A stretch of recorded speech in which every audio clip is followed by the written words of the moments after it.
السلام عليكم. muuqaalkani maanta wuxuu ku saabsan yahay hadallada macaan ee uu leeyahay jacaylka ama qofka ku jecel, yani aad ku dhihi karto ama qofka aad jeceshahay aad dhihi karto.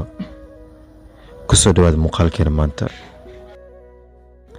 shayga macaan way fududahay sida loo iibsado, ereyada macaanna way fudud yihiin ku dhawaaqidooda, balse qof macaan adiga oo kale ah sida lagu helo way adag tahay, sidaas oo dhanna ay noloshaada u macaan tahay.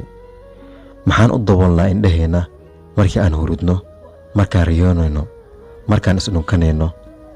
haddaba maxaa ugu sabab ah shayada ugu macaan adduunka waa dareen, balse markaan indhaha isu qabto si toos ah ayaan adiga ku arki karaa.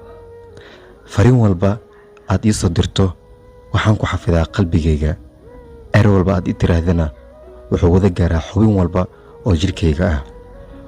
mar walba isma aragno, balse mar walba xaggayga qiimo aanan la xisaabin karin aad ka leedahay.